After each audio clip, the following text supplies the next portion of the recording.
friends, welcome back. So today I am playing along with two hops. It is the first Saturday of the month, which makes it Stamp It Like It's Hot. I haven't joined in with this for a couple of months just because where I've been in my headspace, feeling very overwhelmed. So you probably noticed back end of July I started getting back into regularly posting, and I'm starting feeling like me again. So I am jumping back into this hop. So yeah, Stamp It Like It's Hot. So that's why each month we have a different theme that we use to stamp on our layouts, and I'm also taking part in the Paper Crafters YouTube hop, and this month's theme is Adventure August. So I am scrapping photos from from May's trip to Scotland, and it's the photos, it's like the first two photos we do a selfie in the car as we set out and send the message, we're off in a motor car. Comes from a song we used to sing when we were kids going on holiday, and I send that to my sister who we're going on holiday with. And then the second one is from the best service station on the M6, which is T-Bay. So you've got the Lake Districts behind me. It's a selfie, I'll show you in a minute. So I'm scrapping those because we're off on our first adventure of the year. So fits in with the adventure hop. And yeah, so before we get going, if you're not already a subscriber, please hit that subscribe button. If you enjoy the video, please give it a like and let me know in the comments what you've enjoyed. If you're not sure what to say, just pop a scrappy emoji for the sake of engagement. All that out of the way, let's get started. Okay, so I'd originally printed these as 2 3x4s, but it's not, I think they're a bit too big for the layout. I'm using, by the way, Vicki Boutin Where To Next. So I've printed them again smaller, and I've just done a 6x4 document in Word and put the photos on, and this is just the size they actually went to when I dropped them into Word. And I thought, oh well, they're small enough, that'll do. I was going to faff about and make them as, I can't remember what size I was thinking of, maybe 2.5 by 3.5 or something like that. I was going to make them smaller anyway, and the size they went to when they dropped into Word was perfect. So circle cutters out, because what I want to do is cut from the centre. Sorry, I'm using this sketch. It's 30 Days of Sketches series 15, so the June just gone series, and it's day 5. So I've pulled out sketches I haven't scrapped from June yet, and I've just randomly picked ones that I thought would go with that day's photos I've got, or you know, the layouts that I want to do. And so this is the one I've chosen for these two photos. So here we go, that's the we're off photo, and then this is T-Bay Services with the Lake District behind us. So yeah, so for these circles I took the middle of the sheet, and I've used my We Are Memory Keepers circle cutter and done a 7-inch circle. And then I thought, you know what, I want to frame that, and I've then put it back on the circle cutter and done a 7.5-inch circle to give me this frame, and then the photos will fit nicely in there. What I also want to do is do another 7.5-inch circle from the 7-inch circle from the middle of here, and then 7.5-inch ring for a frame from the other side. And I've saved it to show you because it doesn't line up to the middle with this on here, and I've got to cut about 1 inch off.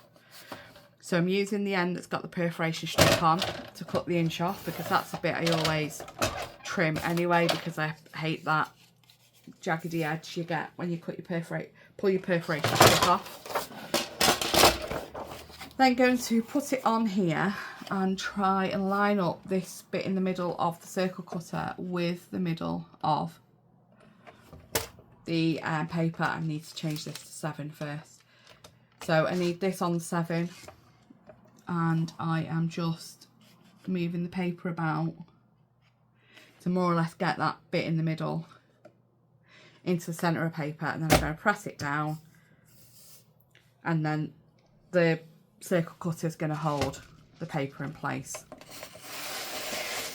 and then just spin that, hold this up again, and there's your circle.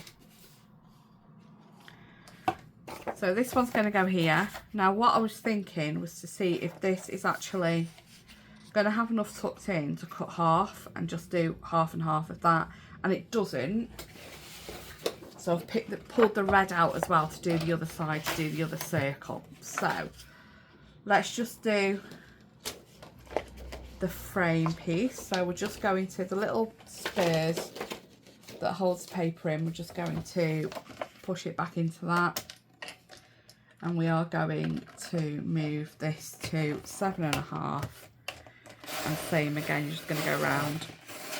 Right, so again, this end with the perforation strip on, take an inch off.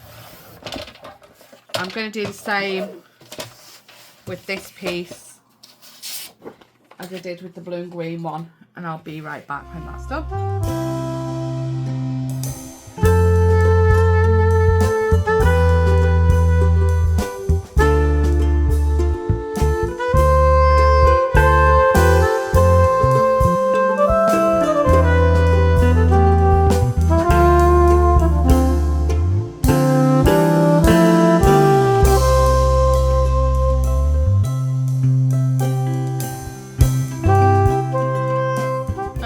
I just need to realise I've not cut the branding strip off this sheet. So these sheets are from the paper pad, and this sheet's from the open stock. So with the open stock, I've just got to cut the branding strip out. So, take this up to 12 inches, which it's usually half an inch, the branding strip.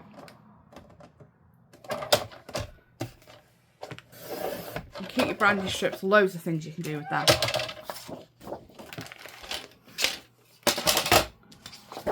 Okay, so here we go.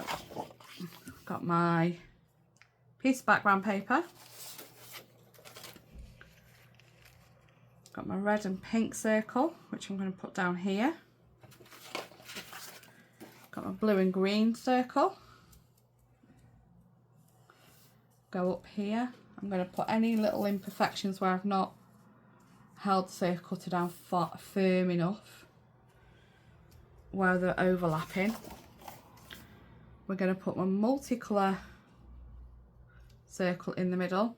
I don't know if you can see, there is actually a faint pencil line around this, because I was originally going to, I originally used my compass and was going to cut with a pair of scissors and then distress it, and decided against that.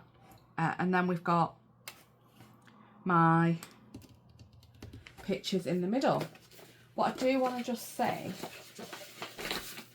is this piece waist from this big enough? So I could back some of it in this, and then maybe have sort of two pieces that are backing it. So we'll go along that latitude. And then, don't know about there.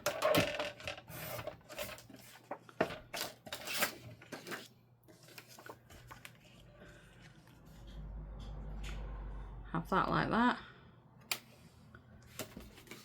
And then we'll do the same size piece or smaller out of the pink, or the same size piece to do. Maybe just do that corner out of the pink. Or we'll go and do it in different layers. So if we do it up a bit.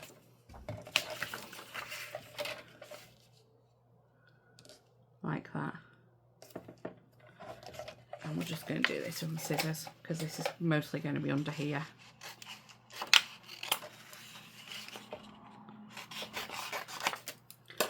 Like that.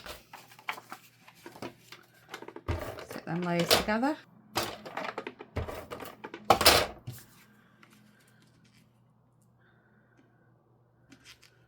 Yep, stick them together. Okay, we'll go like that. I'm going to just stick this down because I know that's how that's going. Okay, so these rings, I'm just going to do with my wet glue. You've seen me use this EK Success Sig two-way glue before. Goes on blue. Permanent bond almost straight away. So you're not lifting this back up again. If you're sticking it down, it's wet. If you let it dry and it dries clear, you then, it's kind of like a post-it, but does then like cure to a permanent bond when you leave it. That's why I like it. I may be tucking stuff under, but I'm going to be tucking it under this layer. Try and get this in the middle.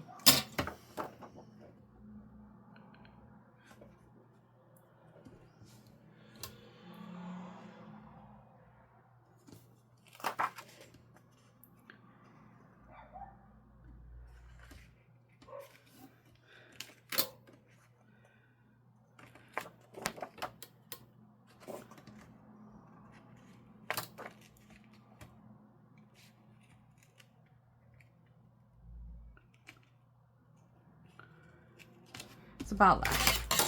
That's middle-ish. That's close enough to middle for me to be happy.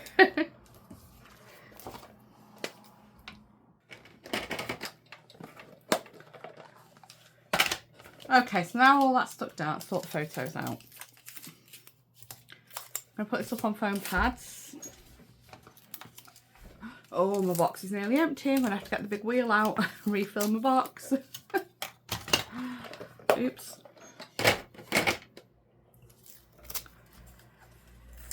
Now, this is straight on the sketch.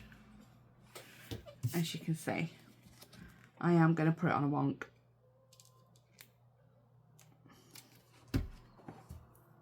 I'm going to put it on a wonk the other way, throw it the other way.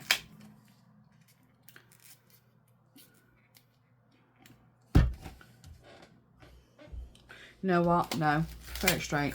We are going to go straight.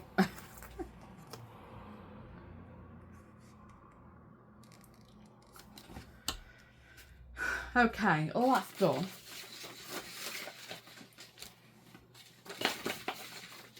Now what I've pulled out is the photos is the stamps for this collection.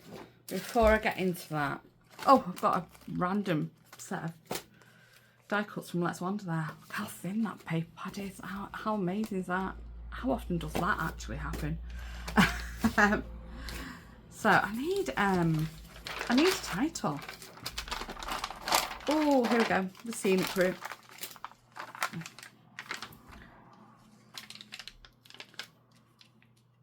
Up there. Yeah.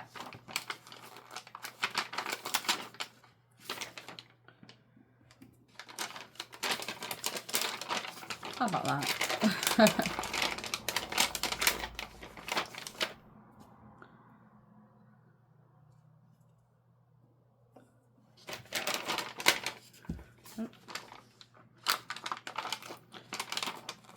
I mean, it's good I've still got any R left on this because I keep on pulling letters off different ones of these from different collections to make words.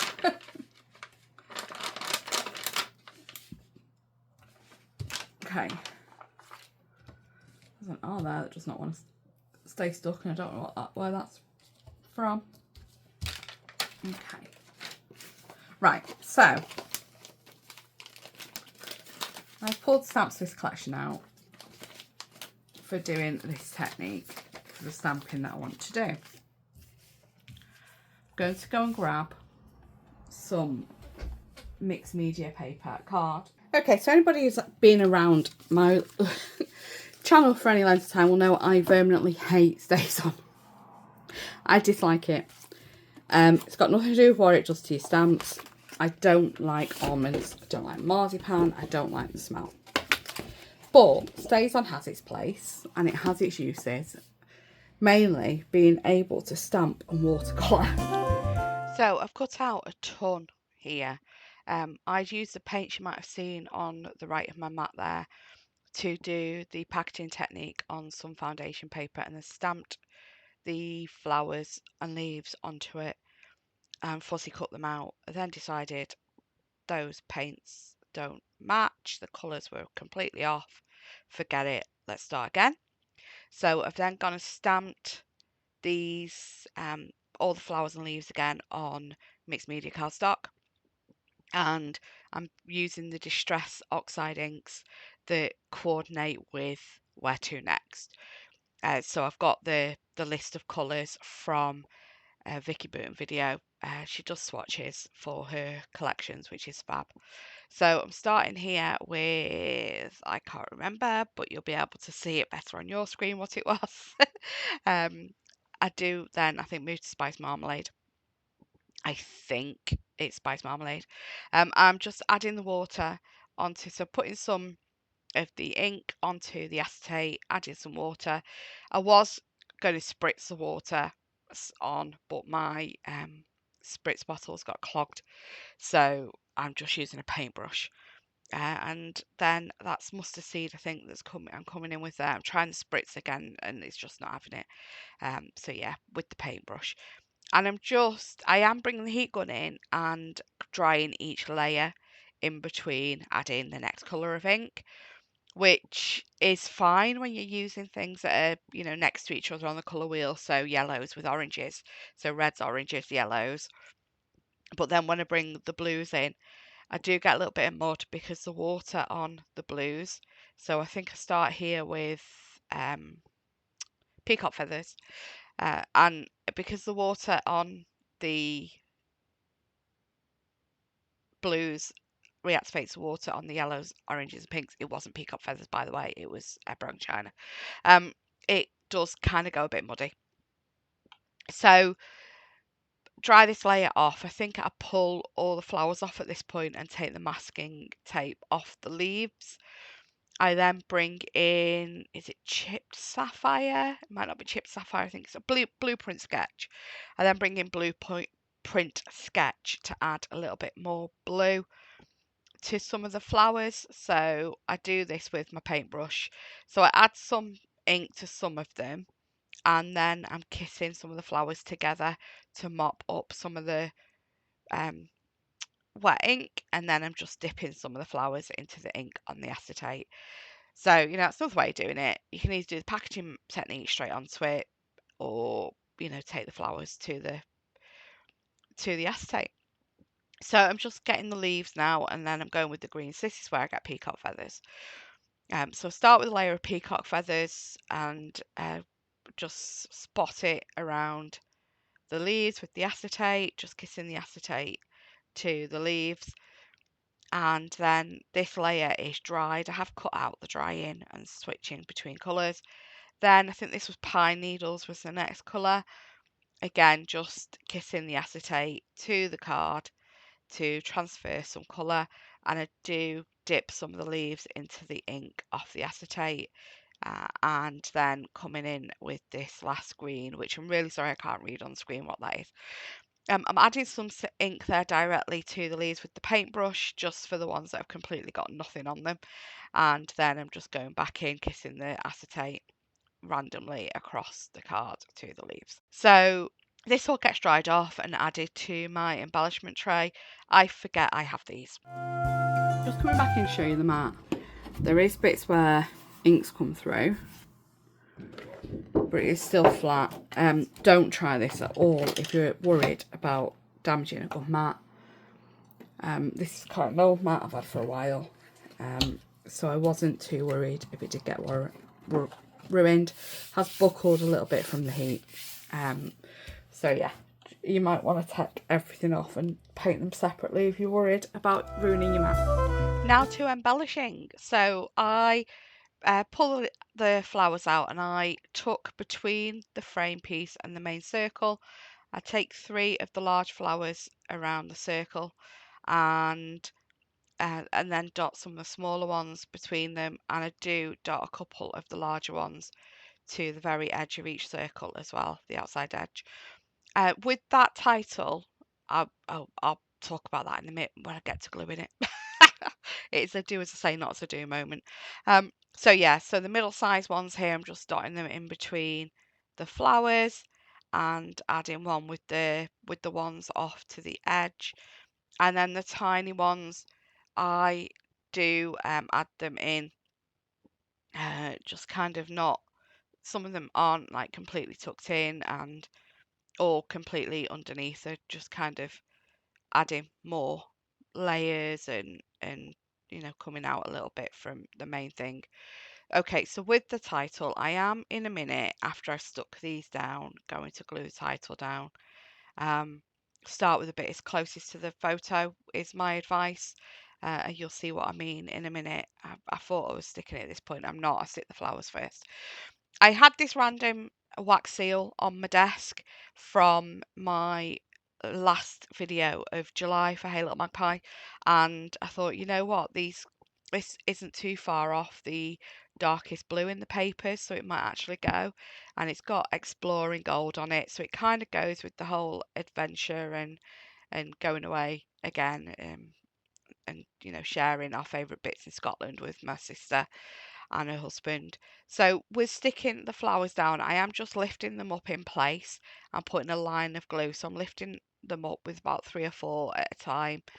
I'm putting a line of glue underneath and then pressing them down onto the glue. And the line of glue is going like inside the frame bit, so hopefully it's not coming too far out of the layout. And then I've got my double-sided spot on the back of the wax seal and sticking that down now. I do the little, the smallest flowers, which are kind of out on their own, a little bit tucked into the top, tiny bit. I stick them separately first of all. So I am going to come to sticking the title now, and I put the first. Start with the bit that is the closest to your photo before you do any of the rest, because I end up with the being quite far away from the rest of it when I faff about to try and get stuff level. and I yeah, I really don't like how it's all layered. How it's all separated. I really should have um, stuck roots first. So started with the E from root and gone backwards from the photo where I want them to be, and then added the other two bits of it. I think I was worried about it going too far off the top, but I'd already had an idea of where that was going to be. Um, because of where I placed it before I got to gluing. I'm gluing because the puffy stickers, and I've had them a while now, and they are getting a little unsticky. Um, so yeah, it's best to pop a bit of glue, but just make sure you're completely happy with the placement before you put the glue on, because I really regretted this. I'm just gonna, there's lots of little like what random words and phrases in the sticker sheet. I'm just going to be dotting them around on top of where the flowers are. And I do then come in with the sticker book. Oh, I remember then I've coloured some leaves, and I had forgot I had them and not used them, so I'm trying to fit them in. I kind of like that, but I'm not happy with how they look in other places, so I just leave the leaves out completely then at that point. Um, so here's me again trying to sort out how this title looks, because I'm really not happy with the placement, how separate each word is from each other. So just trying to tidy that up a bit. I do give up in the end and admit defeat with that title. So yeah, bringing the sticker book in now, and I do pick a few elements from this. I am trying to use the bulldog clips up, because for years they just ended up being the bits of collections that never got used. So I'm trying to use them up, and I'm just putting them on. So I use that label there and one of the gold geotags. I do decide that I need more added to that after I've added the 3D foam to the back of the bulldog clip and the label. And so I do many times end up having to pull the foam pads up from the back of that label to fit the next layer. I then eventually give up, and when I'm adding extra bits to that cluster of embellishments, I pull them all out, just position them together, and then stick them together and layer them together and then stick them back under the label. I put the wax seal up there because I found this arrow, and which I thought went quite well as well with the whole going traveling, and it's only a week away. I'm not like going traveling as in doing a grand tour or anything like that. But I just thought that fitted. Because I've got the circular wax seal, I want to use a circular embellishment elsewhere on the page, which is when I've picked all the layers of those stickers up from behind that label with the foam pads on and layered them together before sticking them back under. I've then put another one of the circular tabs behind where the title is at the top and pop the date on there. And then that's it. Some close up coming up. Thanks very much for watching. Check out the playlists and the other people taking part in the different hops. I'll have all the details below in the description. Thanks for watching. Have a great day. Bye bye.